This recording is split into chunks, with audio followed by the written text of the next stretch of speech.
Yeah, I have this like just set up with your name and like music playing in the background. And it's really casual. It's cool. I enjoy the little mediocre setup I've set up so far.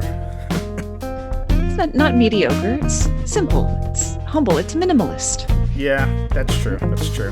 I always shoot myself in the foot, like as far as like giving myself any kind of credit, so it makes sense. So what are you doing during quarantine? What do you got going on? Well, in addition to working on the podcast, we're trying to get a lot of stuff done around the house and in the yard because both my husband and I are out of work, so we're never going to have a better opportunity to tackle those big projects. Yeah, that's awesome. Finding a silver lining in the whole situation. I mean, seriously, like I've never felt more productive as far as like outside projects now than I ever did. I mean, I think it's one of the craziest things to me where like my wife has currently just got back to work. She's like, what do you do all day? And then, I give her a list of like what I'm trying to do or like at least get done for the podcast or my video game streams. And she's like, what the hell? Like why are you doing all this? Just sleep or something. And I'm like, no, I need to do something. Like I can't just be a homebody that just doesn't, or has the same routine, I guess. And it's funny to me every time because she's just like, just sleep. And I'm like, nope, can't do it. I gotta do something. Yeah, lazy is good in small increments. Yeah, I agree. But it doesn't feel good after a while. It really doesn't. I mean, like I know, like for me, like I know, soon we're gonna talk about the book, but I'm trying to start a blog, and I'm just trying to find like the name or the definition for it right now. So I started the Tumblr, and right now it's just like I know, right? My wife laughed too. She's like, "Why a Tumblr? I think it's like MySpace."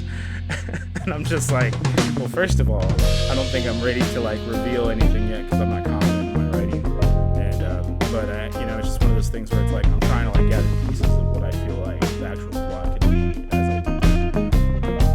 As far as like when it used to be used for microblogging, now it's just like an outdated Instagram, I guess. I would say. Yeah, kind of. It's really more, I think, for images than for words. Have you ever seen the College Humor CEO series? No. I know there's a College Humor channel like on my internet channels, and I watch it every now and then just for fun. Yeah, hop on their YouTube. Brennan is the guy's first name. I don't remember his last name. Mm-hmm. His delivery is amazing, and they've done this series where he's the CEO of different companies addressing whatever their big scandal or problem is. So it's like, Tide Pods, who's the CEO of Tide, or when Tumblr removed all the adult content. That one is splendid, and I recommend everybody, as soon as you're done watching this, go watch that. Yeah, right? I mean, I need, that's another thing I need to catch up on. Like, I watched a lot of movies and TV shows right before all this, but just like other stuff, other people's work, like something that like I could actually look up to and kind of embody myself in. Like I've obviously been listening to podcasts, more often than not.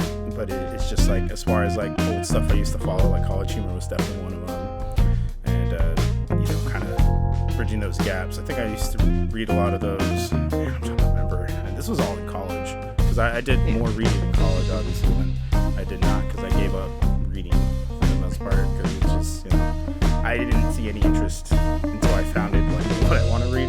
What you want to read, exactly. Yeah, so it's just one of those things where like. It's been a lot of like leadership books and business books and some in leadership at work, and that's just kind of like always been my thing at this point. So like exploring a bunch of other stuff is kind of the goal. I mean, it has to be for me. So. That's cool. See, I had the opposite experience in terms of listening to podcasts because I'm not in my car like ever anymore. The one trip to the grocery store each week. Yeah. I'm spending so much time actively engaged mentally in other things that I can't listen to a podcast and do the work I'm doing because I can either hear what's being said on the podcast or I can type correctly, not both. That's fair. I mean, like, I know when I listen, I'm just cleaning at that point. Yeah. Like cleaning, doing some random house chore that I know I need to get done, and I've just been holding off to have something to do later. Because at this point, if I knock it out in one day, I'm just like, all right, well, this is how I ended up with. I think I have a podcast. This whole week I had 5 podcasts, I think, and like live and whatnot. And it seems, I guess, strenuous to some folks, but I really enjoy it. I think it's fun. I mean, I get to know people and learn stuff. I mean, yeah, as long as it's fulfilling, then it's worthwhile. Yeah, exactly.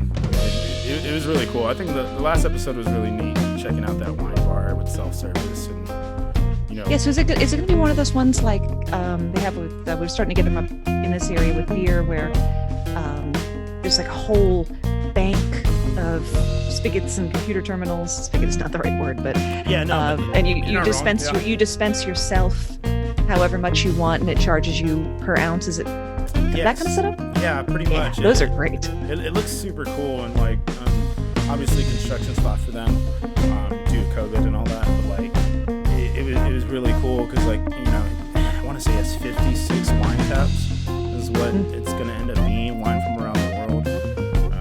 He talked about like he first went to study abroad program, really liked wine over in France and Spain and all that, and then he went for like a master's program, and apparently that's all they really have up in those other countries, because he visited 26 different countries in 11 months just to study wine. And I was mind blown by that, because I was like, damn, that's like, I can't even imagine. That's like almost, what, 2 that to 3 countries That is more countries than I would have expected having like a wine culture. Because I was recently working at a Total Wine, wine shop. Yeah. And they keep trying to teach me, and I'm like, y'all, just please stop wasting my time. Stop wasting your time.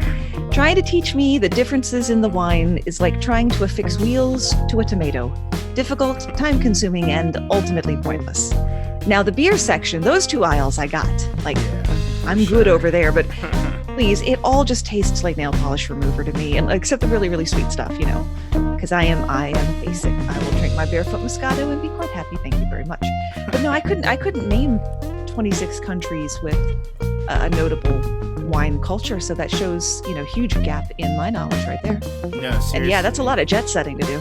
Yeah, it was crazy, and like just his story was really fun to hear, because coming from South Texas and just becoming this business owner, I think that's at this point what I strive to be in the future, just have my own business. Not entirely sure just yet, but with learning a bunch of random different things at this point, like I'm sure it's going to be a little wacky, but it'll be fun. Well, if you like learning random things, you've booked the right guest. I know, seriously. Yeah. That's awesome. You're going to have zany facts coming at you left, right, and center. Speaking of which, has that episode that we were able to collab with, is that up yet? Yeah, that was this Tuesday's episode. Yeah, I need to share the that. amazing survival stories, yeah. Yeah, I need to pull that up for sure. I need to get that shared, because I was just waiting to see when that was going to get pulled up, because I did another collaboration too, and I think they're still working like on edits, and it's been like a week or 2 already, so it's just like, what's happening? Well, my production schedule is very rarely more than 4 days in advance of the episode dropping. Yeah. It's like, I swore when I started the podcast 2 years ago, I will always have like 4 episodes in the can. I will always have a backup so that, I'll have an episode ready to... I think that lasted like a week or 2. I just did not... I haven't even started the script for Tuesday. Today is Friday. Yeah. So it kind of gives you an idea. Well, I've been really super busy reaching out to a lot of other creators and podcasters seeking collaborations, and the amount of time I have to spend trying to find an email address for people is ridiculous. If any fellow podcasters are watching this, where's your damn email address? Get a website. They cost like $5 and put your email address on it like a professional. I don't care if you're not doing this for a job. You gotta look professional. And like, you got a Twitter, and that's great and everything. Just get a website. Because then you can just tell people, you can just go to myshowname.com, and then you can link out to all your social media and stuff like that. So personal pet peeve right there. It's amazing, because I used to produce burlesque. I performed and produced burlesque for a number of years. And I would have to try to find sponsorship for our shows, because there is no money in doing burlesque. And the number of times that I could not find contact information for a company, be it a small local company, a regional, even a national company, and there's just no contact information to be had. It was amazing. And how many times I'd have to leave a company's website and go to their Facebook page, because people would I found that people fill out the About tab on their Facebook page pretty thoroughly when they set it up. And that tends to be the only place I can find an email address all the time. Yeah, I mean, it's crazy, like, when you think of generations of how we evolved through, like, technology, and now, like I still think, like, a website is more than suitable, but, like, again, as you said, to get an email. It's just crazy how, like, we just gotten so out of touch with that. Like, personally, like I want to start my own website, too, like, as you mentioned that, and I just haven't really looked too deep into it, but it's just crazy to think that, you know what I mean? Like, for you to struggle that much to find an email, it's unfortunate. That's why I really like where we found each other on that podcast group, because lately I've been, that's actually the reason I've been on, obviously, your show and other shows. I actually just got booked to be in another one, as well as, I believe, I'm going to get someone else on the show from it, too, which is nice, because I'm just trying to get it, I'm trying to, like, pretty much get as much content as I can before I know it'll really, like, once I go, if and when I go to work, it'll be at least, like, once every 2 weeks, because that's just kind of like how my schedule is, and just being realistic on how all that will go. But it's just crazy. That's crazy to me. Yeah, I mean, I know people tend to depend more on social media, but you still need a website just as a central point of information. Yeah, no, that's fair, and I think it's true. I guess they just don't want to go through, like, the supposed struggle of designing it and, like, making sure it looks good, which I think most like domain names at this point, like, I mean, there's a web developer, I mean, out of what I've heard, it's fair at this point. It's not necessarily crazy. And it can be difficult, but there are so many themes and templates out there, and so many podcast hosts offer a web page. Like Libsyn, who's the biggest host and the one I host with, you get a web page for free. It doesn't have a great URL because it has .libsyn.com in the middle of it. But you can always just get a URL, get a domain, and a 301 redirect. So it can be your name, and then it boots over to that, and everything posts automatically. You don't have to touch it. So I think there's really no excuse. No, it's fair, definitely. It's just crazy, so crazy. But we all have our pet peeves. We all have our things that we really feel like everybody else should be doing. Yeah, no, that's true. You're not wrong. I think if I had to name a pet peeve that I currently have, I think it's just negative energy. Like, because I think I'm one of those people that suck it in really, I wouldn't say obnoxiously, but, like, I just feel it more than ever. So, like, in joining, like, the several podcast groups that I have now, I was in a couple where I'm a DoorDasher and Postmates in favor. I did all that.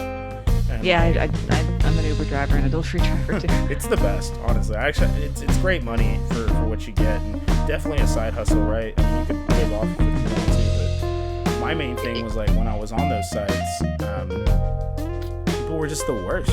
Like, they were the worst as far as, like, complaining about the job, as far as, like, why is this person only tipping me $2, $3, etc.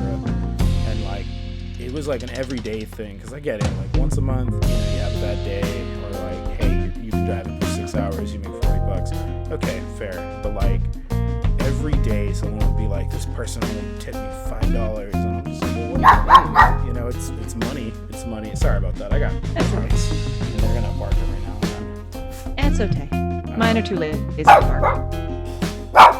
Mine are Pekinese. Oh God, I'm gonna mute really quick.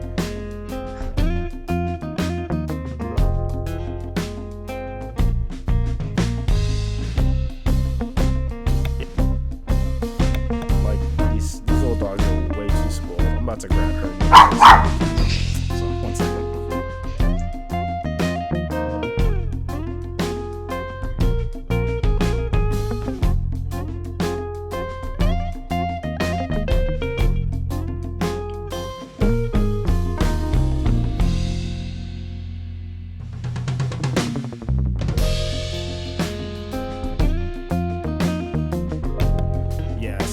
Pekinese, so they're, like, spoiled by birth.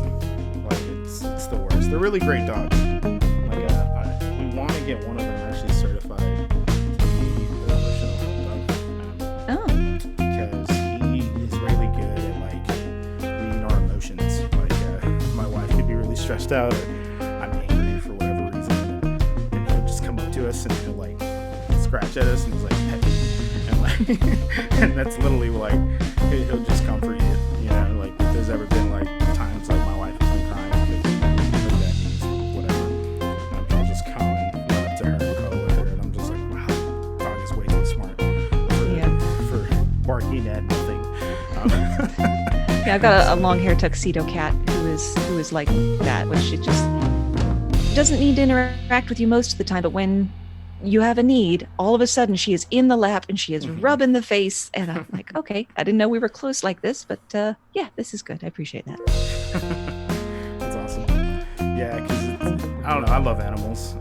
But anyway, sorry, before these dogs rudely interrupted, what was the discussion before? I'm really bad at that part where... A lot of stuff. We were discussing a lot of stuff. I know, it was bad. Well, but before we went live, I mentioned that I have previously worked as a goat farmer and soap maker while also being a burlesque dancer. Yes. And let me tell you, those two schedules do not line up at all. Because you get home from the gig and then, the meal afterwards, like 2 or 3 in the morning, and the goats are expecting to be milked at 6. They don't care what you were doing. They don't care about the rest of your schedule. God. That's crazy. Like, honestly, like, and how long were you doing that, like, consistently? I did the goats for about 13 years. I was in burlesque for 7, and I think that overlapped for 2 or 3 years. That's crazy. That just reminds me of like almost like doctors and nurses' schedules sometimes, like when their stuff's busy at their hospitals. It's just insane, just going in and out, always on call, almost. I mean, their schedules are mad normally, let alone right now. Yeah. Can't even imagine, actually. Even want to think about it.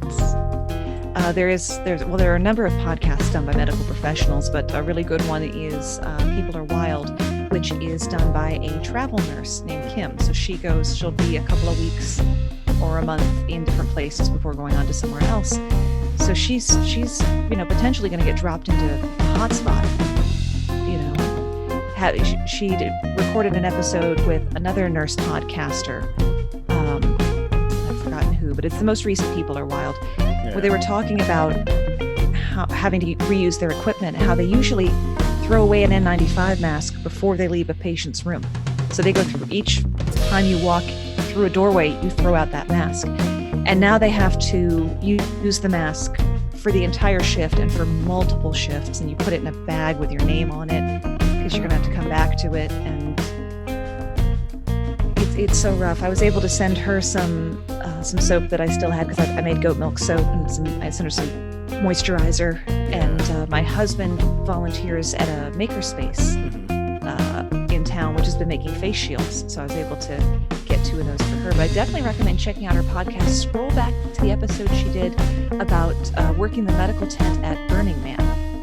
And it was actually really super interesting because the way they have that set up, the nurses are imbued with more authority than they would be in a standard medical setting. So the nurse wouldn't have to check with the doctor if, okay, this person is clearly dehydrated, I'm going to start an IV. Yeah. So People Are Wild, Kim the travel nurse, show her some love. No, that sounds awesome. I mean, definitely some crazy stories and some unfortunate circumstances, especially now. Yeah. And you'll know you found the right one. I believe her logo is an X-ray of someone with a light bulb up their butt. That's great. That's fantastic. Oh, by the way, are we working blue? Sorry, what? Clean language or adult language?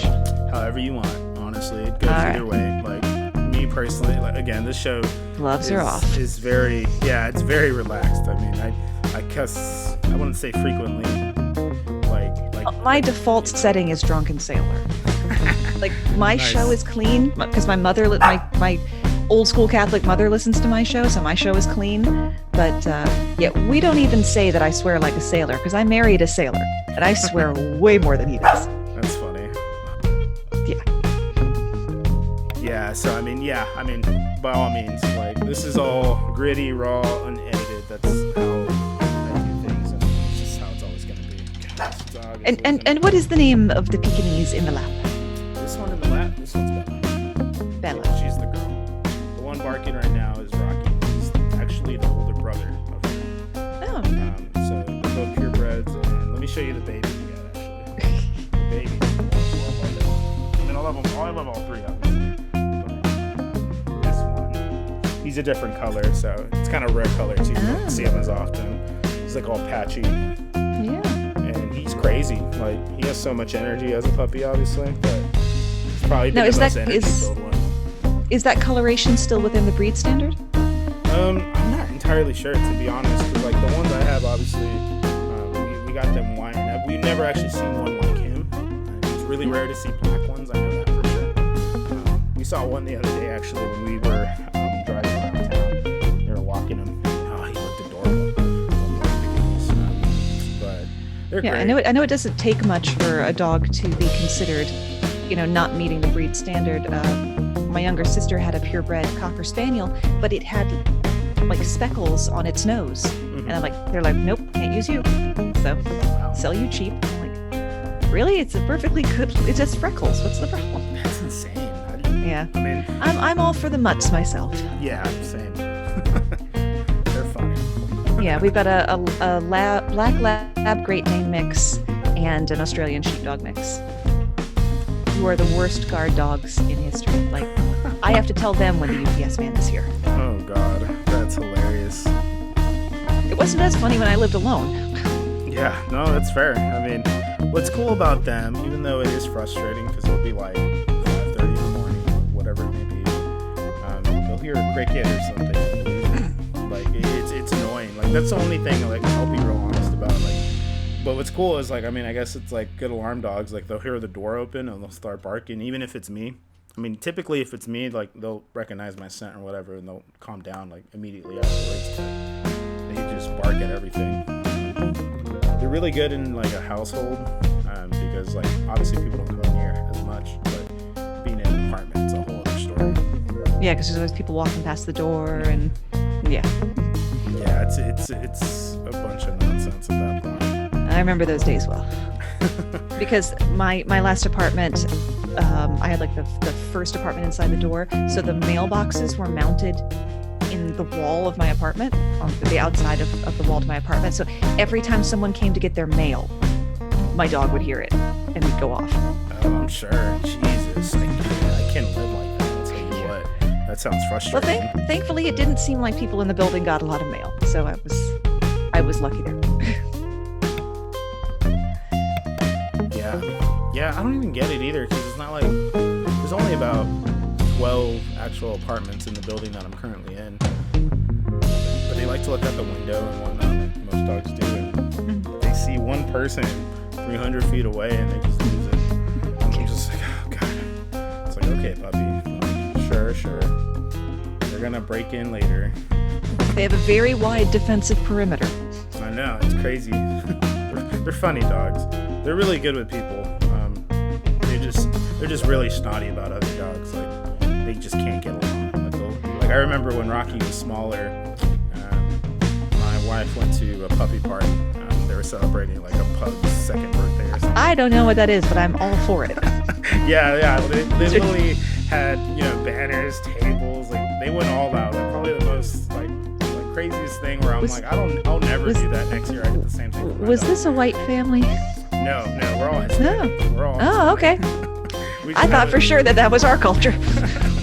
No, gender reveal parties and dog birthday parties. No, and dog gender reveal parties. we obviously love animals, and when they went, mind you, he was probably not even. He probably just turned a year, so he's still like maybe half the size he is now. And there's a huge like 3-year-old pit bull, and he legit like bit his ear while they were trying to all get together to take a photo. You never want to take a bunch of dogs like together. the Pekinese attacked the pit bull. Yeah, and he bit the ear, and the pit bull didn't do anything because obviously because they're pit bulls and they're wonderful. Exactly. And but we're just looking at him like, dude, do you want to get eaten by this thing? Like, yeah, seriously, do you have a death wish? It's so bad. Yeah, it's what they call the Napoleon Complex. Despite the fact that Napoleon Bonaparte was actually slightly above average in height for his time. See, got your first bonus fact in there. Yeah, there it is. But no, I love a pit bull. I have not in my life, which is many years, met one bad pit bull. I've met a lot of shitty people. But I've never met any bad pit bulls. No shit on that one. No shit on that one. It's crazy. My nephew when he was little, would push my pit bull down on the ground and use her as a pillow to watch movies. And she would just like raise her eyebrows at you as you walked past. I'm like, nope, you're there for the next hour and a half. Get comfy. She wouldn't move a whisker. That's awesome. My sister has a pit bull. And God, I love that dog. Like I literally I see them maybe if I'm lucky once to twice a year. Just do the work and all that stuff. Yeah. And what do you call it? They have this chair there. It's like I guess what's it called, a fat boy, whatever those recliners are. And I was Lazy Boy? Yeah, there you go, Lazy Boy. Yeah, it's the brand, yeah, Lazy Boy. Lazy Boy. And I was sitting there, Fat and boy. apparently that's her spot, right? And my sister was telling me hey, she's gonna get mad at you because you're in her spot. And Like Sheldon Cooper. Yeah, and I was just like, what? I was like, all right, whatever. And then I sit down, right? And then she looks at me, and then she hops on me and lays on top of me and just starts cuddling basically. And I'm just like, oh yeah, she's getting real mad. Wasn't mad at all. It was hilarious. Such a great puppy. They're beautiful dogs. Yeah, love a pit. So another silver lining with the pandemic situation is a lot of people have taken the opportunity to adopt or to foster dogs. There are actually whole shelters that have found themselves blessedly empty because people have fostered all the dogs they've got. Oh yeah, that's amazing. I remember, I think back when I used to live in Laredo, Texas, the shelters were always pretty packed. They were always begging people to take dogs. And I think, maybe 3 weeks ago, that same video that exactly they're all showing, look, it's empty, everyone got a puppy and or a cat, whatever was there. And I was like, that's amazing. I'm glad because I don't want to see puppies go through shit like that, honestly. Yeah. No, all because of irresponsible humans. Yep, irresponsible humans, they're the worst. Yeah, because when you have a farm, people just assume that you have the capacity and the desire to take any and all stray animals they find. God. Yeah, it was not uncommon for armloads of kittens to turn up at my house. They're like, yes, technically I have space. I don't have money to feed all these animals. No, obviously I'm taking them. I would love to say, did you ever happen to see that documentary, The Biggest Little Farm? No, I haven't. What's that about? God, such a beautiful movie. Oh God, there they go. I heard a cricket.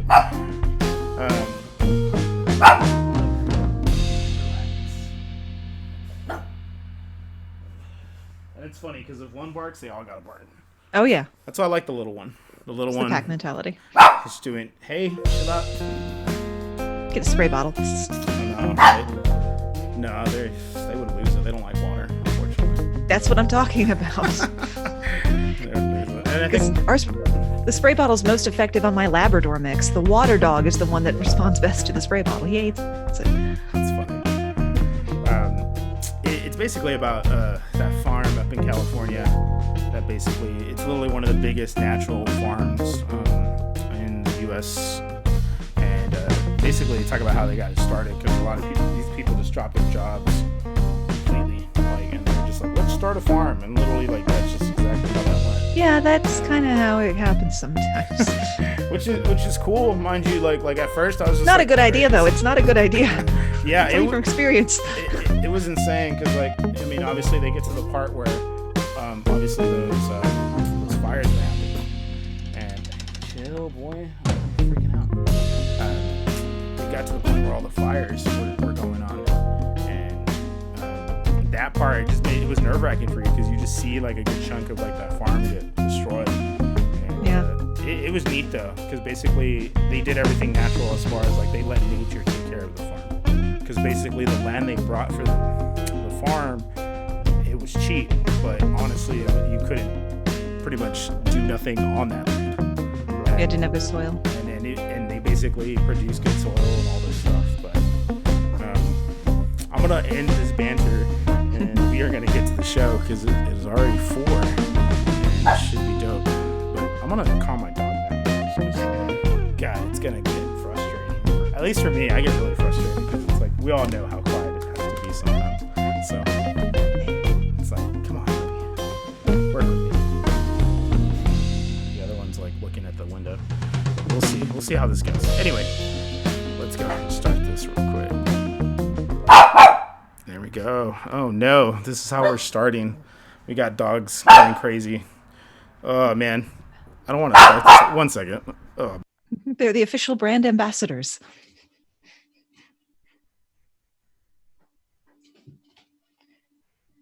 Why does dude think we need half an hour of warm up? He's got to go deal with his Pekinese. I think that's the plural. I am on video this time, so you might step.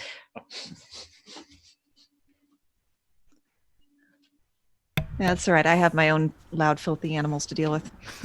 Sorry about that. Hey guys, welcome to Sick Private's Magna podcast, and we're here with Moxie, LaBouche, if I'm saying that correctly. Yeah, close enough. Right. And we are here to talk about her story today. Obviously, you guys probably heard a little bit of our banter and just kind of, talking about all kinds of stuff. And feel free, if you guys have any questions, throw it up in the live chat and we will address them. Any comments, concerns, conundrums, any of that good stuff. But Moxie, go ahead and tell them about yourself. Well, I am the host of the Your Brain on Facts podcast, your weekly half hour of things you never knew, available soon in book form. That's awesome. I also used to be a goat farmer and a burlesque dancer at the same time. And I think that's where everyone wants to start. They're like, how and why is what they want to know, I'm sure. I don't know the why over most of the things that I do, honestly. We don't look at the why. My family, we have an idea and we just throw ourselves headlong into it. Because I did not do any preparatory steps before I got the farm. I didn't even have the fence up before I bought the goats. And if there's one thing you need when you're dealing with goats, it's a fence. Because they will go over, under, around, and through anything. They can leap like deer. They will crawl on their bellies. They will get out. And they're like punishment from God sometimes. But no, so I raised dairy goats, and I made goat milk soap and skincare products that I would sell at farmers markets and things of that nature. And about 10 years into that, I discovered burlesque, which is something I thought had died out in the 1950s or so, and I always pictured the Gypsy Rose League, the satin gloves and the evening gowns. Yeah. And it turns out there are people dressing up as Muppets and Star Wars characters and taking their clothes off. And I was like, yes, this is for me. This is what I must do. And so I did what was called nerdlesque, obviously nerd burlesque, as well as my husband, who performs under the name Dante the Inferno. I've retired. He's still going. And it was our distinct privilege to, I produced, he performed in, the only George R.R. Martin approved Game of Thrones burlesque show. And we actually toured the country and got to play in his theater for George R.R. Martin. Seriously? At his invitation, yeah. That's so amazing. Just to hear, I'm a huge Game of Thrones fan. My last podcast, I actually reviewed the entire season 8. I'm back sorry. When we were starting to get, yeah. Yeah, it was funny. You realized a month in that this was a mistake. Man, we got to, I think, what do you call it? The Battle of Winterfell. And we were just okay, if they do this, it was worth it. And then it just kind of goes into, everyone knows how that goes. And it's just such a shame. But I still enjoyed it for what it was, but that's so cool. Were you guys able to meet him? Oh yeah. He was there. He bought, there was a vintage theater that was going to be torn down. It's a single screen, 100-seat movie theater, nice Art Deco, and he bought it because he's called money, and had it restored. Yeah. It's the Jean Cocteau Cinema in Santa Fe. I've been to Santa Fe twice, always in the fall, and I love the Southwest in September. I can't keep up with the dry air because I've lived in Virginia my whole life, where it's really, really humid, and I cannot drink fast enough to keep up with the air out there. But it's just so gorgeous, so comfortable, and the landscape is so alien to what I'm used to. But anyway, sorry. No, you're good. I miss going there. We got to do it a couple of times. But so he had the theater restored, and he has a booth in the back, like a smoked glass booth. If you've ever been in some old Catholic churches when they have the crying baby room in the back, it's kind of like that. Oh, because it's one in my hometown, actually. Yeah, he gets mobbed whenever people see him, because he's like the king of Santa Fe. Of course. And because like he had to step out into the Hmm. lobby for a second, and then he couldn't get back in because everybody was just crowding around him. But he's just a really nice guy, kind of Hmm. quiet, kind of what you expect from someone who spends this much time in their own little nerdy fantasy world. Yeah. And everybody needs to stop asking him when that book is coming out, when the next book is coming out, because every Yeah. time you ask him that, he kills another Stark. He kills You another know, Stark. he kills another Stark. No kidding. And my husband actually did a routine as George R. R. Martin. Hmm. And people have done the characters. He's seen that happen because he's seen Game of Thrones Burlesque. We were not the first show or the only show. We just lucked into his blessing. Absolutely luck. But my husband did a routine very gingerly making fun of him in Hmm. front of him, which he said was the most nerve-wracking experience of his life. I can't Because imagine. I mean, yeah, one of the late night talk shows, I think it was Jimmy Fallon, did this bit where they're like, and now we cut to George R. R. Martin working on the final book. And it's some guy dressed as him bouncing on a backyard trampoline. So we got one of those living room aerobics trampolines, hmm, and he did his whole act while bouncing on the trampoline to the Todd Rundgren song "Bang the Drum." I don't want to work; I just want to play on the drum all day. yeah. Hmm. And he has a heart attack during the number Oh God. because people also ask Mr. Martin, "What's going to happen if you die before it's finished?" Which he would also really like people to stop asking him because he's not that old, and yeah, he's a little fat, but Yeah. he's in good nick otherwise. You know, Hmm. No, I agreed. and he drives a Tesla. You know, since he's been driving a Tesla since it was actually cool. And Elon Musk can absolutely go fuck himself. Sorry. I I, have thoughts. Well, he's reopening his factory, oh, is he? even though it is patently not safe, even though he personally has enough money to keep all of his employees alive.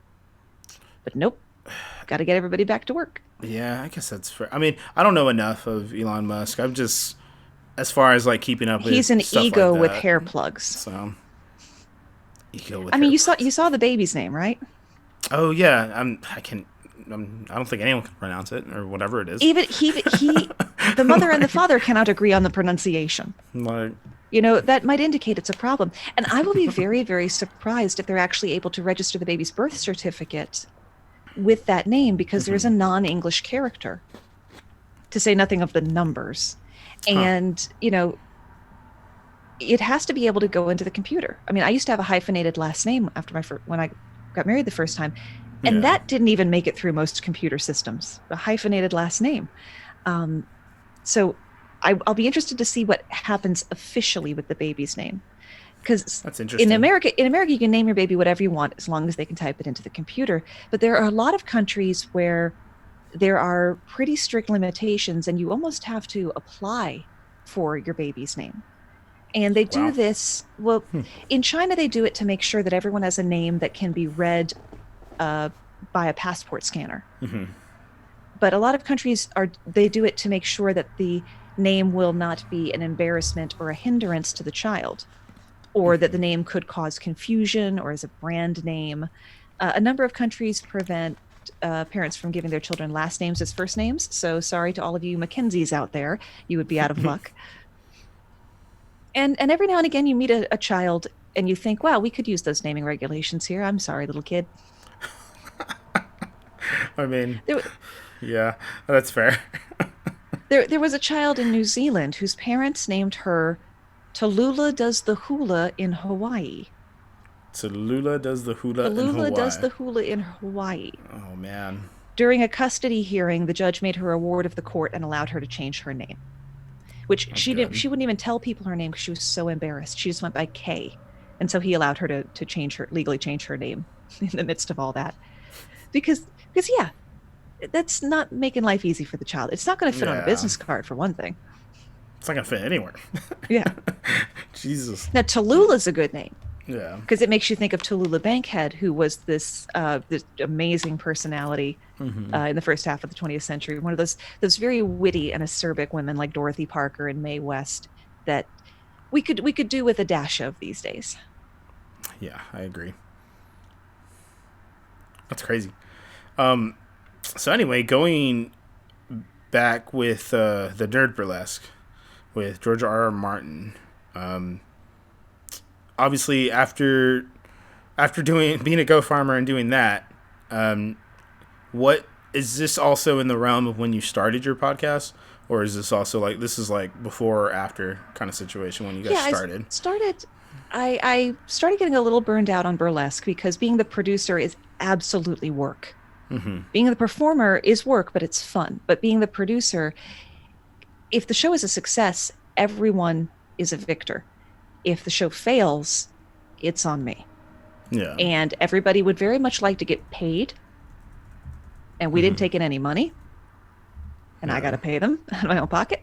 So after a while, I kind of just started getting burned out on it, and that was about the time that my husband got into podcasting, and he was on me for a bit to try it out. But I, like a lot of people, didn't really understand what it was. I didn't really know what podcasts were. I had heard the word, but I thought it was like some hardcore Apple nerd thing.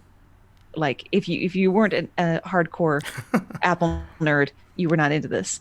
And I didn't know where to find them, how to find one you like. I thought you had to like sit and pay attention, and I can't do that on a good day. Yeah. And he played me an episode of the show Unorthodox, which calls itself the universe's leading Jewish podcast. And it was about whether or not you can address someone as a Jew or if you should refer to them as a Jewish person. This was the same time some politician's wife was talking about how they have lots of friends that are Jews, but she's from Alabama, does that Y in it. So it sounds like an epithet, even when she's not using it as an epithet, Yeah. Jew. And I was like, okay, this is interesting. Well, let it run, play another one. And then I found the podcast Good Job Brain, which unfortunately is not going anymore, but that was a trivia quiz podcast that 4 people making quizzes for one another that was really great. And I'm like, you know what? This might be a really good way to safely vent the ridiculous amount of random information in my brain. Because when I'm working as a checkout girl at the grocery store, the customers don't want to hear about the prehistoric ground sloth that redistributed avocado seeds, and that's why the pits are so huge. They just want me to ring up the avocado and let them leave. And so I thought, well, this will be good. This will be a great way for me to get these facts out. Problem is, I got to write 6 or 7 pages of script each week, and it just puts more shit in my brain. Yeah. The real issue with that, though, is I was struck by lightning, 11 years ago? So the information isn't always where I left it. I'll get halfway through a factoid and be like, oh, crap, what was the rest of the details? It's like a person who can't tell a joke successfully. You really just wish they would stop.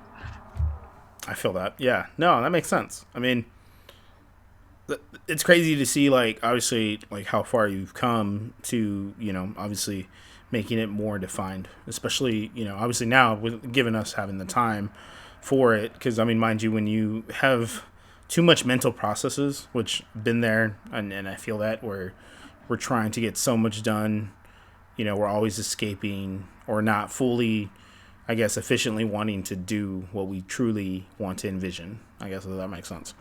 I hope I said that right. But it's definitely like one of those things where, like, how do you feel like you've come, and what kept you going in doing so? Well, one thing I will say, just first, is even though I've been quarantined, I've been isolated since March 3rd. It's presently the 15th of May because I have an idiopathic pulmonary condition, so I got to play it safe. More time actually doesn't affect my process at all because it does nothing to help my ADHD. That is the biggest hindrance in getting my work done, is my absolute squirrel brain. And then there are some times where making a podcast is a real slog. And that's why a lot of shows, what they call pod fade after 7 to 10 episodes, because there's a lot of work that goes into it. And especially if you want other people to listen to it, because then you got to get your show out there. Yeah. Because you got to prepare for it. You got to record it. You got to edit it. And I'm really particular about my editing because I can't stand the that little sound your mouth makes when you open your mouth. Yeah. I have to go through and dig every last one of those out there because I cannot stand them. And that like doubles my editing time. I could make it easier on myself by just leaving them in, but it's one of those misphonic sounds. Sorry. Misophonia is when you have a profound aversion to certain noises, like hearing other people chewing, where it just makes your skin crawl and it makes you angry. It's misophonia. For me, it's the mouth clicks. So yeah, That there's makes a lot of sense. work going in it, and there are some times where I'm like, why am I doing this to myself? It takes up half my week. It doesn't bring me any money, and then I'll get like a Facebook comment, or I'll get a Twitter retweet with a comment. Yeah. Somebody really liking the show. I got a fabulous message from a lady who is playing my show.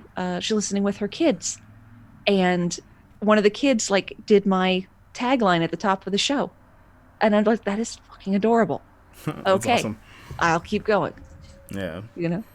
Yeah, and I think that it's something I mentioned in previous shows where like, finding that like for me like this podcast is definitely more about like the small victories of I got another episode out there, and I had one extra sub to go with it, or one person commented was like, hey, this was dope, I'm definitely gonna come check it out when I have more free time and stuff like that. And I think that's awesome, like to hear that like people that are truly like into this, like they have the same mindset. And that's what's really cool. I think like as we started trying to collab and make this whole episode happen, to me it was really interesting to see your style of podcasting, because your brain on facts is so interesting. I haven't heard a podcast like it Oh, thank where you. yeah, I mean it's so different, because like mind you, like anyone could sit down and do what I do and interview someone, but then here you're pouring out straight facts of all kinds of different topics that vary, and it has to be accurate, and it has to sound precise, and it has to be backed, and you know what I mean. It sounds like you put so much work into it, and when I do it in comparison, like it's just something where I'm like, that's really cool that you stick out in that big way for me, especially like when I first heard your examples and we were collaborating, you showed me your show, and I was just like, Matt, wow, that was a mouthful, because it was 30 minutes, you know what I mean, of just straight like back to back facts and stories and history, and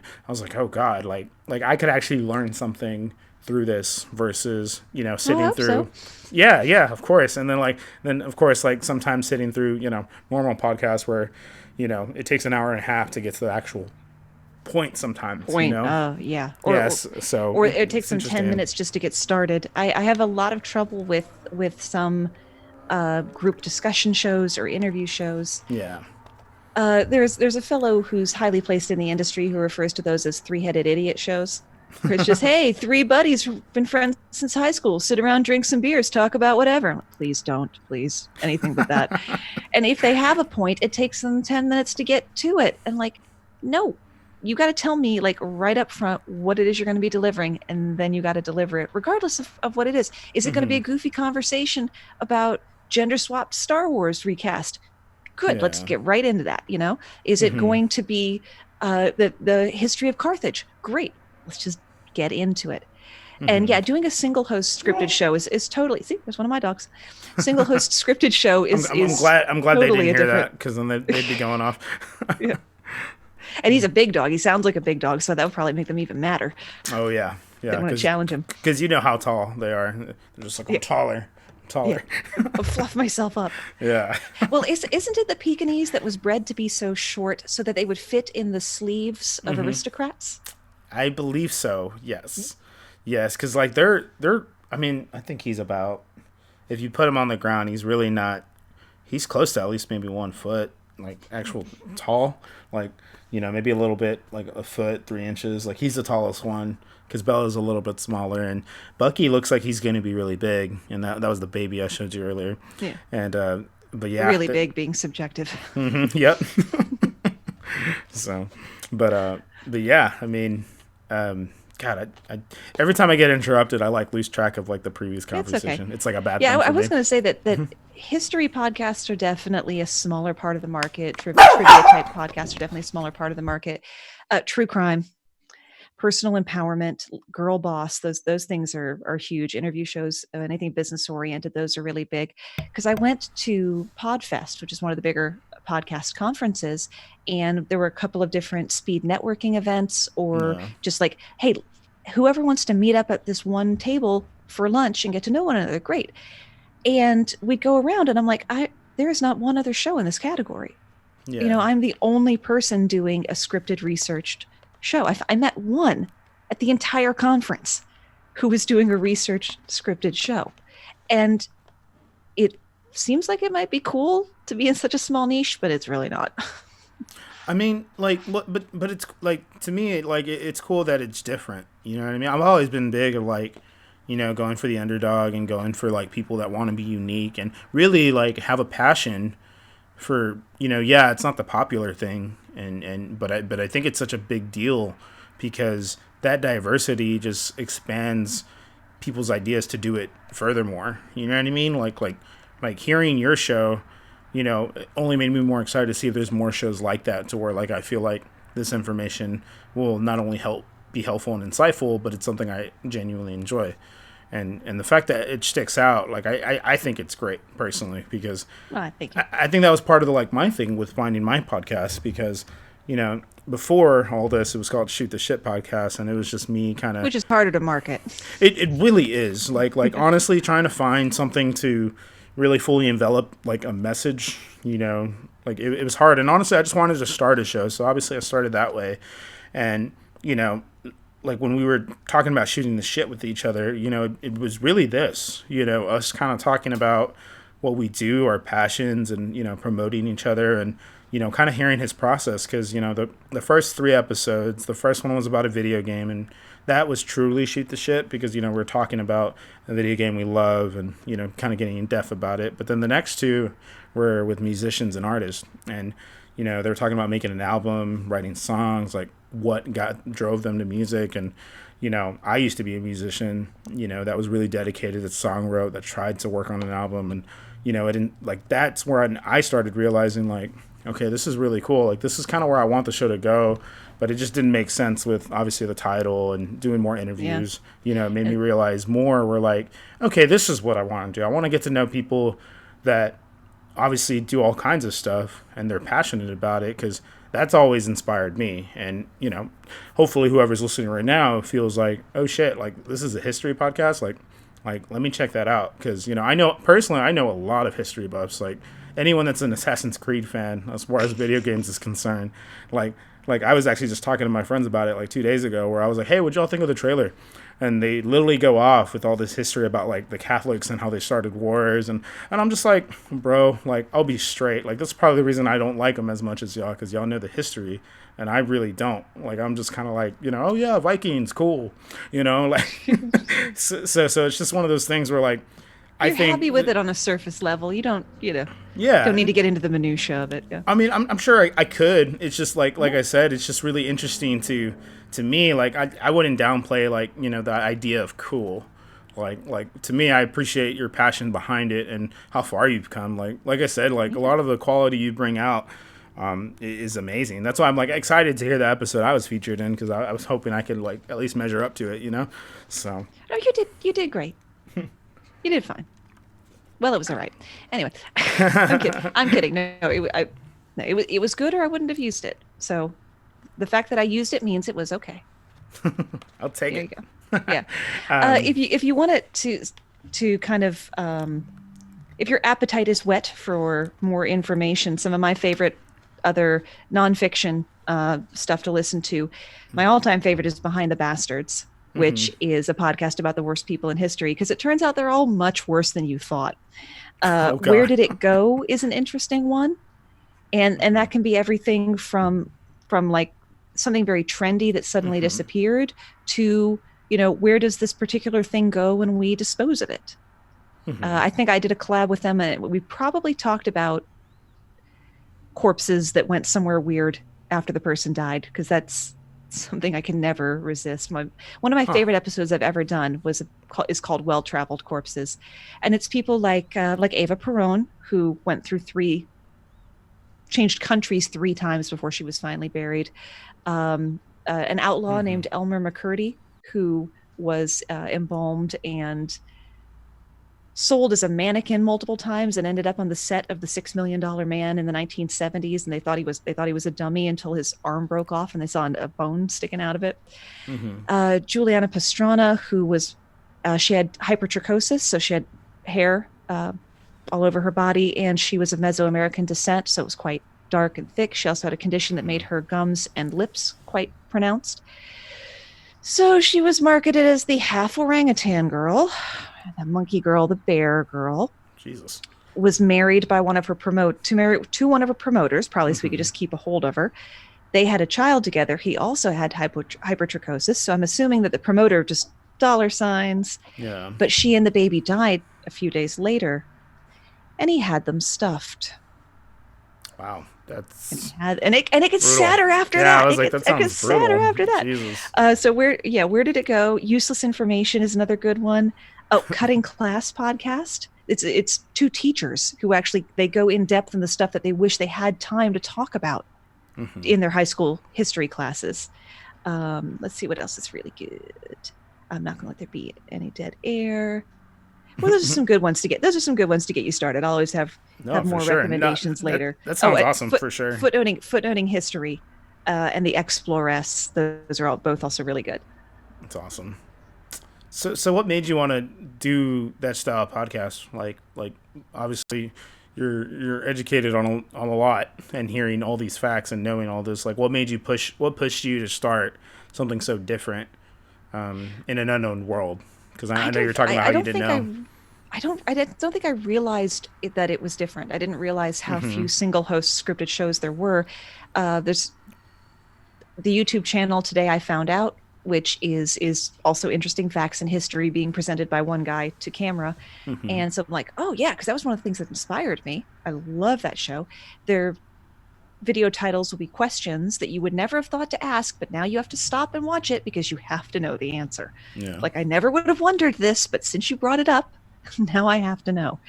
And so I think that just was my default. I'm like, yes, let me just tell these stories. Yeah. Share this information with the people. That's great. And if you don't mind me asking, how many followers and like downloads have you had since I've just over a quarter 250,000 downloads in 107 episodes over 2 years. Damn, that's awesome. Hell yeah. Yeah. I mean, it's impossible to know how many followers or listeners or subscribers you have. Yeah. There's no way for podcasters to get that information, and anybody who says they have it well, let's just say they're exaggerating. They're lying. Yeah. But yeah, I have a couple weeks ago got over 250,000 downloads. That's awesome. Hell yeah. Thank you. Hell yeah. Congrats. Yeah, I was out on the road doing deliveries, and so I'm refreshing my phone screen on the stats page at every red light, and I'm like, come on, because I want to get a screenshot. Yeah. Right when it hits the zeros, just like watching your car odometer turn over, and in between refreshes it jumped by 6. I'm like, damn it. Oh no. I've been watching this for an hour. Oh man. That's awesome though, man. Like, I think it's really cool to hear that. Like, I know obviously in a lot of the podcast communities that I think you're probably a part of too, like, everyone's making those kinds of announcements, and it's just really amazing to hear. Like, I don't know, I think it's really rewarding to hear someone hear our product and put it out. Like, obviously, like, especially yours, like, with all the work it goes into with scripting it and editing, like, it's crazy. It's remarkable, that people are. It takes me about 12 hours per week to make a half-hour episode. Between the researching, the writing, recording, and editing, takes about 12 hours. That's insane. And for me, honestly, it's just booking. Like, for me, like, the difference is definitely, like, I just book someone on, and, every now and then if I feel like they need an outline, or if they don't know what to say, like, I'll say, like, hey, like, follow these bullet points. It's okay if you don't, whatever. Let's just go for it. And then we just go for it. And it just ends up, at least in my opinion, ends up really well. Like, I learn a lot. I learned probably more than, like I feel like anyone else listening in a way, because I, learn how to do my podcast a little bit better as far as an interview standpoint, but also just learning from that person and hearing how they do things. It's just something I tend to take from. Yeah, I mean, and they're both perfectly valid ways to bring information to the audience. Yeah, I agree. Absolutely. Completely agree. So I know you're working on a book. So tell me more about this book. The book is called Your Brain on Facts, Things You Didn't Know, Things You Thought You Knew, and Things You Never Knew You Never Knew. That is the full title, because that is my full original tagline. I've since shortened it to just the last third. Yeah. Would you pardon me? This is very unprofessional. Pardon me for just a brief moment. Sorry, I had to address the peanut gallery just briefly there. Oh. Yeah. My book is actually credit to Emily Prokop from the Mm-hmm. Story Behind podcast, which is a lot like my show, but one topic and about 7 minutes long. So Mm-hmm. definitely check out the Story Behind. She and I met for the first time at a podcast conference. We shared an offsite hotel room and showed each other some of our favorite, cat videos on YouTube and whatnot, and became good friends. Mm-hmm. And she put me on to her publisher, Mango Publishing, which is a smaller independent publishing company.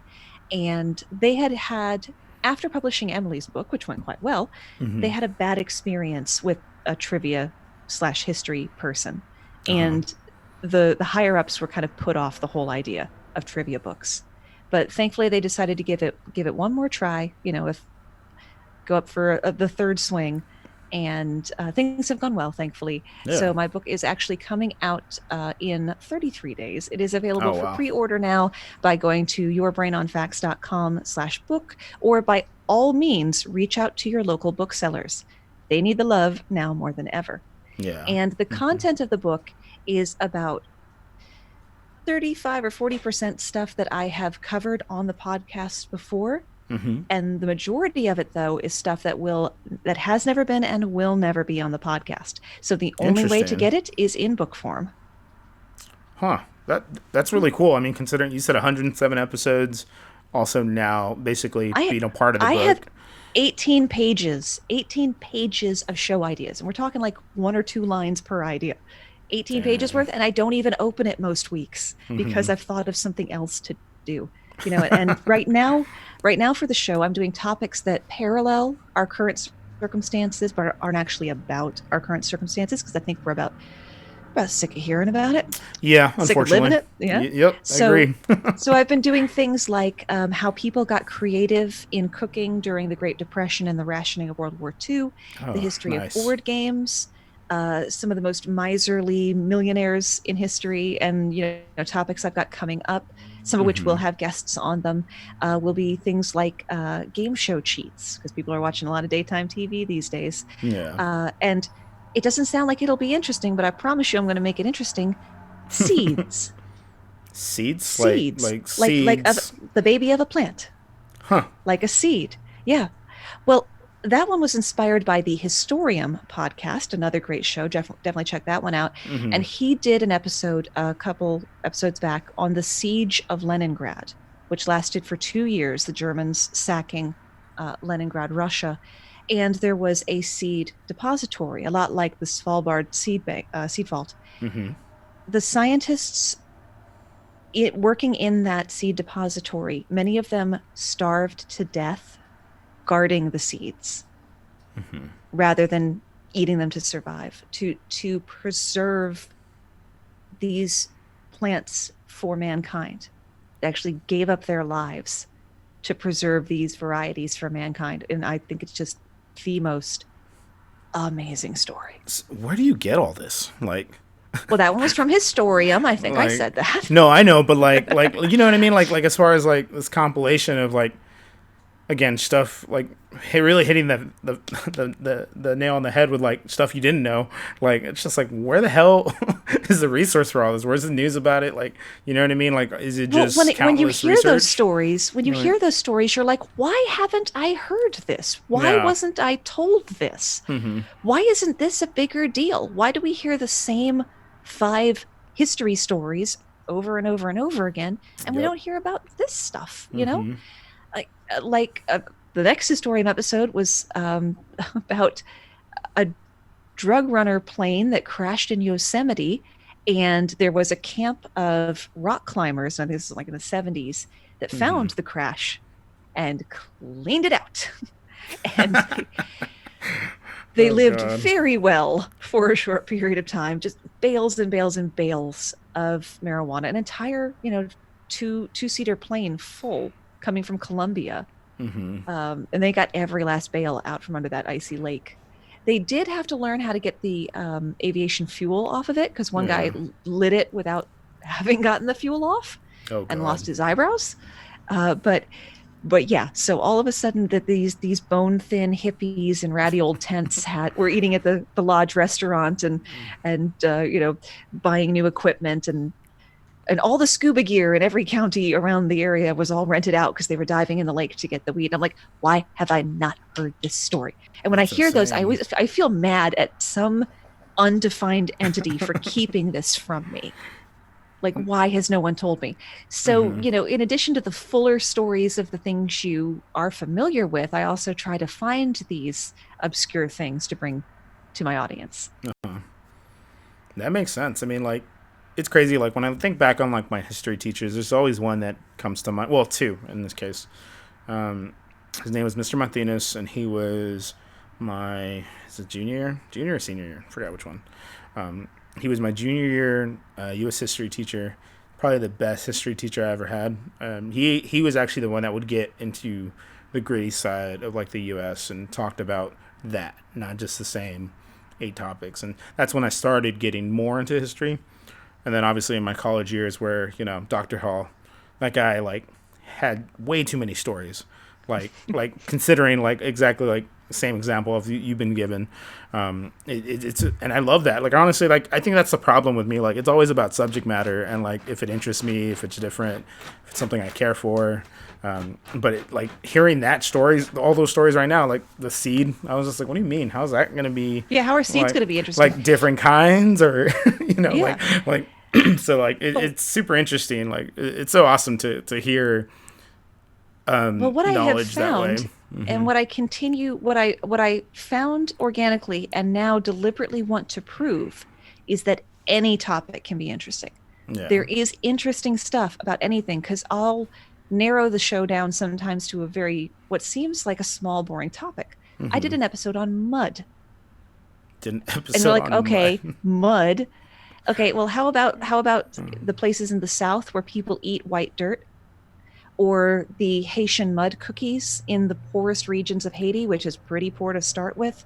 They actually use a particular type of dirt to make mud cookies, and they have no nutritional value Yeah. outside of maybe a few trace minerals, but they make you feel full, and they're a necessity of hardship, but also an honored tradition because there's just so many generations.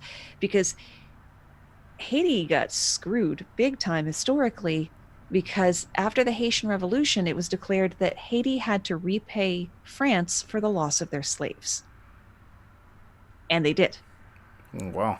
So imagine starting a small island nation, and now you have to, you know, you've got to pay reparations to another country, and you just opened. You Yeah. just founded your country. So that's one of the Not a good way reasons to Haiti start. has, That's for yeah, sure. it's one of the reasons Haiti has had such a long row to hoe. And then of course government corruption. But I think we have that pretty much everywhere, don't we? Yeah. But Unfortunately. but yet So. any topic can be interesting. Like my husband was flipping through YouTube. YouTube is our television basically these days. And he saw an hour and a half long video about the TV show Johnny Quest. And he's like, how can you talk about that for an hour and a half? I'm like, brother, challenge me. Okay. Because first I'm going to talk about the show. And then I'm going to talk about the production of the show. And then I'm going to talk about each and every guy who worked on the show and their background. And like, I can make a mini series out of that. That's Out of nothing. Johnny Quest. One documentary. So there is always something interesting if you look for it. So let me ask you this really out of the blue question. Did you know about the Tiger King before it came out?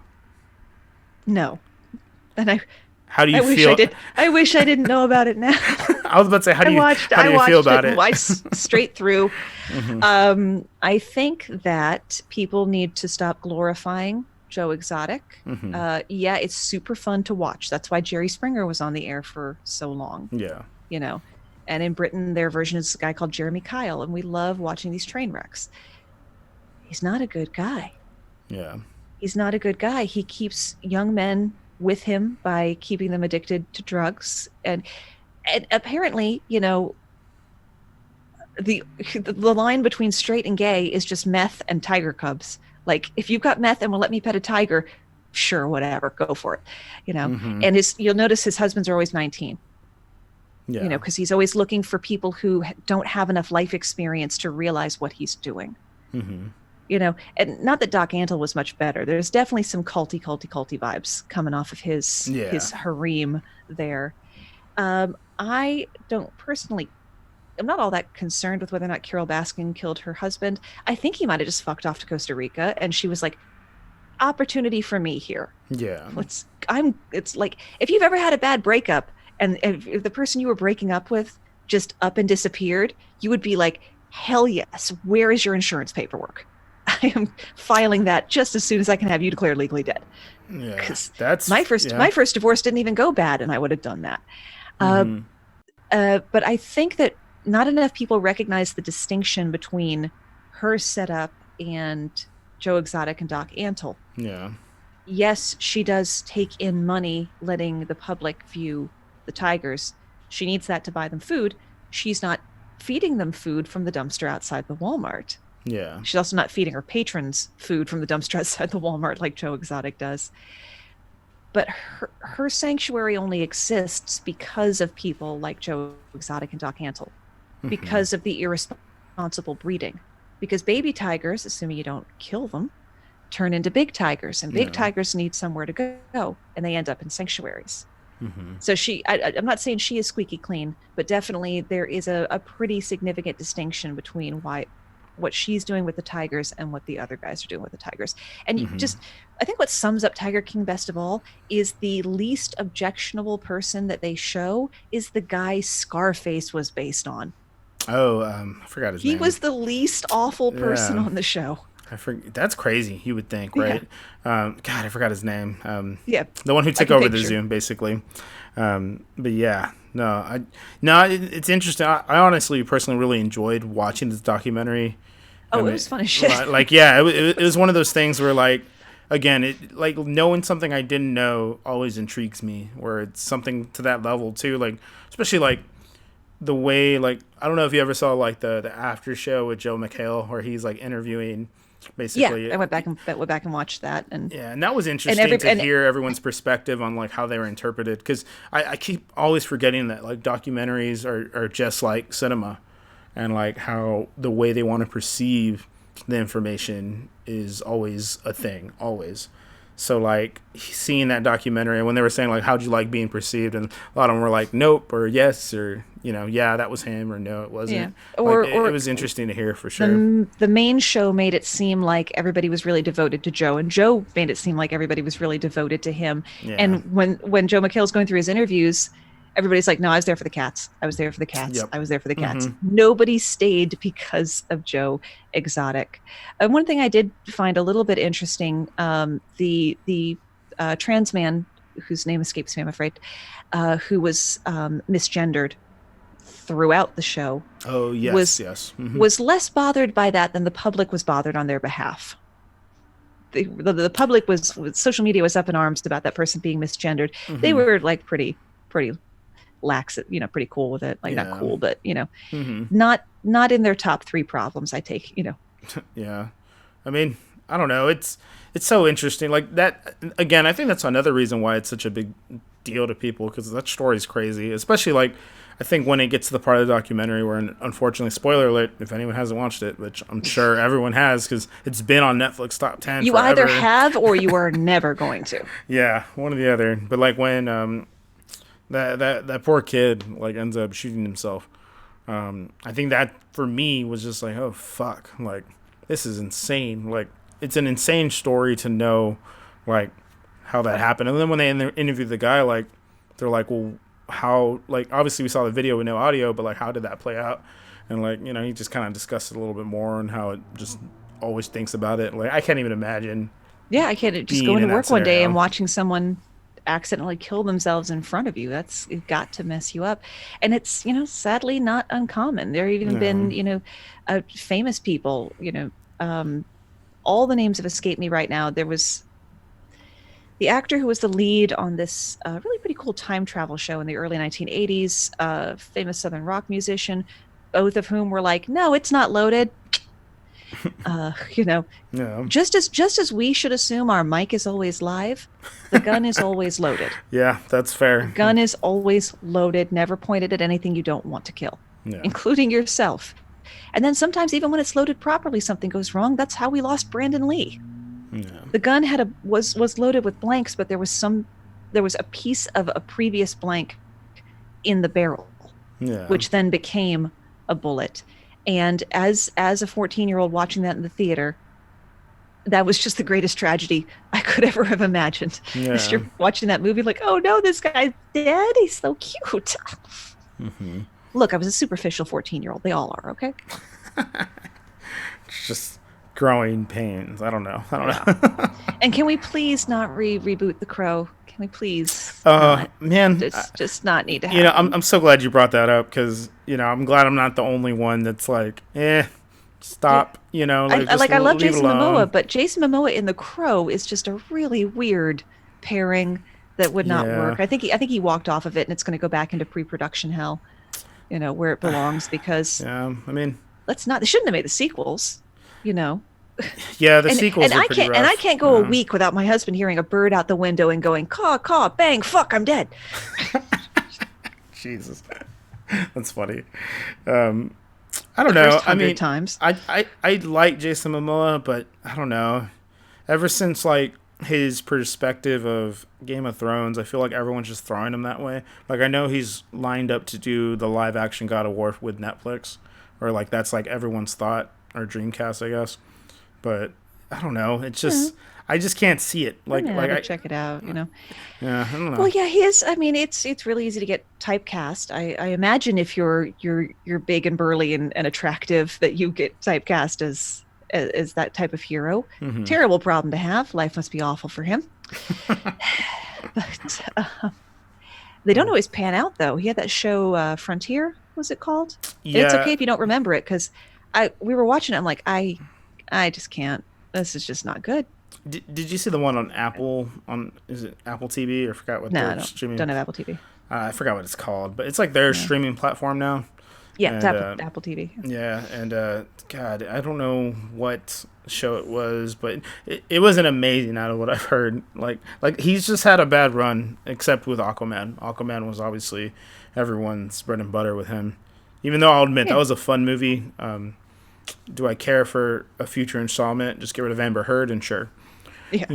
I think we're because all pretty much done with Amber Heard. yep. But yeah, no, and on the topic of Frontier not being very good, I gotta say we did not watch past the first episode of The Witcher. Hmm. I know everybody was just over the moon about it, but I thought the writing was so bad. I couldn't like nothing that Hmm. came out of the characters' mouths made any sense. And it was like if Highlander the series was a 2005 sci-fi original. Huh. That was how that show felt to me. So unfortunately, we just could not watch it. I'll let you know how I feel about it because I have not seen it. I've been holding off on watching it because for the life of me, I cannot get to play The Witcher because I keep adding other games in front of it. I've never And played it either. So I was a video game widow, the first husband. mhm. And like if a new MMORPG came out, I'm not going to see the front of its head for a month. I'm only Oh going to see him from God. the back or the side because he's going to be playing. I just Warcraft, EverQuest, Oh God. Planet Side, Hot Rod Online. Just fucking kill me. And Yeah. and then he had the Xbox, and I as our marriage was breaking down, he had the first Monster Hunter game for the Wii. Now, if you've not played the first Monster Hunter game for the Wii, there are a lot of high-pitched chopsocky yells while the Yeah. character is swinging her sword. If That's you're true. playing it, you don't notice them. You don't notice it. It's like if you're the one making the noise, you don't notice the noise. The person in the next room, that being me, it was all I could do not to walk in there, eject it from the machine, wing it out into the driveway, hand him his suitcase, and wish him the best of luck. Jesus. So, like that was going to be a bullet point in our divorce declaration. Like it was like, Okay. also will not stop playing Monster Hunter. It's crazy. Oh man. But thankfully, I live in a no-fault state, so all you have to do is stay separated, and you're good to go. There you go. Easy. Though I learned recently in Colorado and a couple of other places, you can actually just get the marriage license and declare yourselves to be married. Oh You yeah. don't need an officiant. Yeah, I think I've Some heard of that happening. Yeah. Yeah, I actually remember hearing of that. I thought it was a little odd, but I Yeah. mean, again, like it's kind of odd too in a certain way to have an officiant too. You know what I mean? Yeah. To make it official. So I guess I don't know. Super It's super called interesting. self-solemnizing. And some places require a witness and others don't. So you could just go and get the marriage license, walk out of the clerk's office, say that you're married, and turn around and get the certificate. That's crazy. Huh. Yeah. Interesting. Do sleep on the idea though before doing it, gentle listener. Because the divorce takes a lot longer. No. Yeah, no. I that process. Did you ever see Marriage Story? Sorry, this is my last question on movies. It's okay. No, I have not. I'm super behind on movies and pop culture because since we turned off the cable TV, I don't see movie trailers anymore. And I also just get caught up by watching honest trailers on YouTube and the Pitch Meeting on the Screen Rant channel. And if you've never watched Pitch Meetings, they are one of the best things on YouTube. And it goes like, well, that's a good summation and all the flaws from that film. I'm all caught up. Thank you. Nice. Yeah, well, that basically plays out like a divorce. And God, it's hard to get through, obviously, for I think anyone, because it's obviously... Oh, it's that Adam Driver one, yeah? Yeah, Adam Driver, Scarlett Johansson. Oh, beautiful movie. Like, I guess horrible as far as, like, the subject matter is and, like, what the situation is. It's so fucking good. Like, so fucking good. Like, just knowing, like, hopefully, like, no one, like, ever experiences that, but, like, if I had to ever see it from an outside perspective and see how divorce is, they nailed it. Like how it becomes ugly and nasty and like how fights begin and just, you know, it was supposed to be simple and it just wasn't simple. Yeah. And, I mean, many of them are. Many of them are. My divorce was actually a slow, quiet divorce because my first husband had 4 spinal surgeries and a number of other problems, and I had been his caretaker basically the entire time, and it is hard to have a partnership. Hey, welcome to the podcast, guys.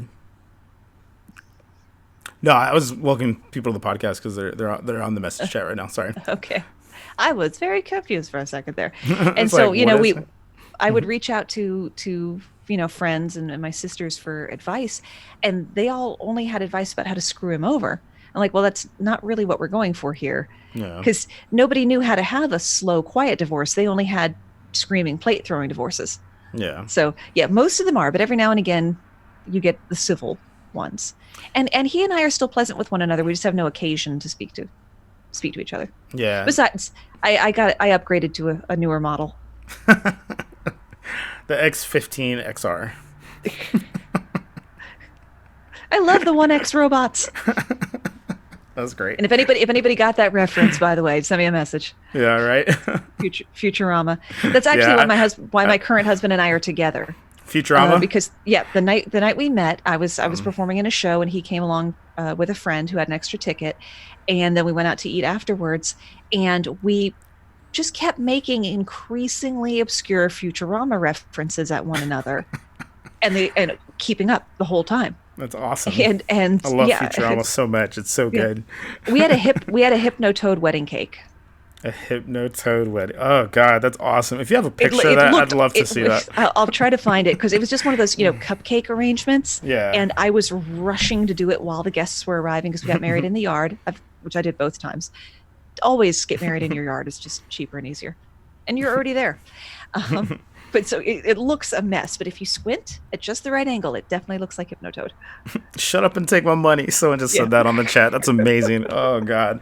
I'm glad you can see it because I had to shut everything down so I can't see the chat. No, that's what I do my best with the chat because it's hilarious because I love when people get involved, especially like no one understands my love for Futurama. This is totally sidebarring everything that was supposed to be this podcast, but no one understands my love for that show, and like there's no one that I could like even my wife is like, why do you watch this? And I'm just like, because it's amazing. There were multiple PhDs in the writers room. Yeah, like it was so they good. came up with a mathematical theorem. They had to keep making the alienese more complex because their audience kept cracking it, kept deciphering it, and they had to keep making the language more and more complex. It's awesome. By the way, side note, Avatar: The Last Airbender is now on Netflix. Yes, because the overlap of people who like Futurama and like Avatar: The Last Airbender is almost a perfect circle.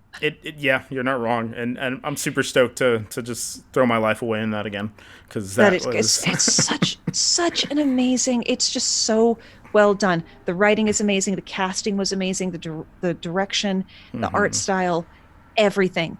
yep, I So 100% it was agree. basically perfect and all the way finished, and we gave it to M. Night Shyamalan, and he still managed to fuck it up.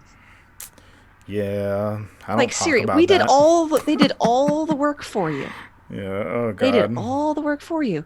So yeah, that Avatar doesn't get mentioned in this house, and neither really does, the Space Fern Gully one, which, one of the highest grossing films of all time, zero cultural impact. When was the last time you quoted James Cameron's Avatar? Never. Like, it's Exactly. Pocahontas. Exactly. Like, It's yeah, like exactly. so mad. Yeah. To this day I'm so mad. Thunder Smurfs. That was the word I was trying to remember. Thunder Thundersmurf. Smurfs. Yeah, I mean, someone's told. Well, the only thing I'll give it is like its technical, like solitude and Yes, it cinema looked history, pretty. and that's about it. Like I will give them that Yes, yes, more than but anything. I will give them that. unobtainium, unobtainium, was that like in your, was that like the temporary name and then you just went with it? That was so. I didn't watch it by choice. I was sick on the couch with a fever, and my husband didn't have the decency to help me out of the room. Oh man, that's hilarious. Otherwise, I never would have watched it because it was like there was nothing to it apart from the fact that it was pretty. And what's bizarre, it actually caused a specific form of depression in some people that What? they could not live on a world as beautiful as what was it called, Pandora, wherever it was. I forgot where it was. Yeah. Even though most of the creatures were in some way based on things here in the earth, the crazy things that live in under the sea and in caves, and you know, just based on the reality you are actually living in. But no, you're so bummed out that Earth cannot look as good as Pandora. That's It's like, crazy. it's like the idea of Paris, the romantic ideal of Paris, is such a big thing for Japanese people that when they travel to Paris and realize it's a crowded urban center with all the problems that go along with that, traffic and garbage and whatnot, Yeah. they get so disillusioned that it's actually referred to as the Paris syndrome. And there are therapists who specialize in treating Paris syndrome after they return to Japan. That's insane. I mean, But like, just like it was so built up in all the movies and everything, and then they just get there and it's just like ha ha and garbage and yeah. yeah, I guess that's the problem with building expectations of like dreams and aspirations, and then when you get to it, and it ends up being such a disappointment, or like a quote unquote disappointment to you, like it just has that crazy. I didn't even know that was a thing. But again, that's why you're on the show, right? You're gonna give me so much knowledge, and Knowledge bomb. yeah, it's insane, so insane. That's awesome. Anyway, so I guess my last question I would say with this is like, what would you recommend anyone, at this point to, obviously chase what they want to do, and like how would you advise them to? Because obviously everyone's afraid to do what they do, but for you it's so natural to just hit default and just run with it. And obviously, 250,000 downloads. You have a book that's getting published. Like, you're obviously doing big things with this. Like, what would you advise to them? Well, To be if that you successful. if you have an idea, there's something you've been wanting to do, you're not sure if you could do it, the first thing that you should do is go to yourbrainonfacts.com/book and pre-order my book, and then do it. You are the only thing stopping you from doing it. What will be better 10 years from now? Saying, I wish I had done it? Or say, I mean, you can do it and it doesn't go right. That's cool. Like the Butthole Surfer said, it's better to regret something you did than something you didn't do. The So do it. Butthole Surfer. I'm sorry, did you not have a copy of Electric Larry Land? No, Somebody in the chat's going to understand. It's going to be fine. I hope so, because I need an explanation on that one. It's a band. Huh? A musical group. Which band? Not Butthole Surfers. Butthole Surfer. Nope, don't know that one. Okay. I'll look it 90s. Okay, start with their Yeah. song Pepper. up. Pepper. It was their I'd say only real mainstream hit. Okay, I'll take a Yeah, look and at that. and you might even have heard it when it was in rotation. But yeah, Butthole Surfers, Pepper. I'll If check anybody that else out. doesn't know Butthole Surfers, please, start there. Check them out. I will. I have a music share series, so I'll definitely. That's going to be featured now just because of that. Because Oh, I've got some other suggestions for things I would like to introduce people to. One other one is Poets of the Fall, the song Carnival of Rust, and the video for it is amazing. It's one of those songs that it's emotive the first time you hear it. Like as soon as the music starts, you're having feelings. It's fabulous. I did a few burlesque routines doing signed English, which is like sign language in with incorrect syntax. yeah, And I wanted very much to do a routine to that song, but it's just like nonstop lyrics. So yeah, it's just I wouldn't constantly have had going. time. I wouldn't have had time to take my clothes off. My hands would be too busy. That's crazy. You never know what these little problems that you're going to have in life. Yeah, no, I mean, it's really awesome. Like as far as your message. I mean, I think right now, like more than ever, like people need to stick to what they do. Like, because if not, I wouldn't honestly be here. Because mind you, like I don't think like my first idea was exactly what I wanted it to be, and that's another thing. It's like a constant motion. Like, you just adapt and realize what you like, what you don't like. Now that you're in it, and like, how do we adjust to that? How do we make it better? Or, is this Hey, really what I want to do? That kind of Ernest thing. Hemingway said, "The first draft of everything is shit." Yeah, And if you know the first draft's going to be shit, don't worry about it. yeah, Just get that part out of the way. hell yeah, There you go. it's good shit for sure. That's awesome.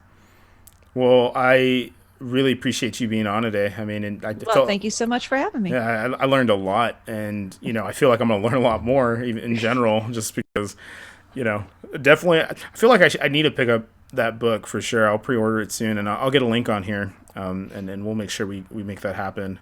Um, do you have any last words for our guest listener right now? Yes, I would like to share with you one of my favorites. Mm-hmm. The second longest place name in any English speaking country is the Welsh town of Llanfairpwllgwyngyllgogerychwardrobl That is one word, 58 letters long, four L's in a row because it's Welsh. Llanfairpwllgwyngyllgogerychwardrobl That's And that's my final one word. word. Jesus, that was awesome. I just want to do a quick shout out for Inside the Bullpit and Fern Chronicles podcast for being involved on the chat. Like, share, and subscribe, guys. I'm going to post all of Moxie's info up in the description page here in a bit. And, that's it. Appreciate y'all. Let your passions guide you and go out there and learn. I didn't know what to say there at all, but it's okay. All right. Y'all have a great day. Thank you. When this doesn't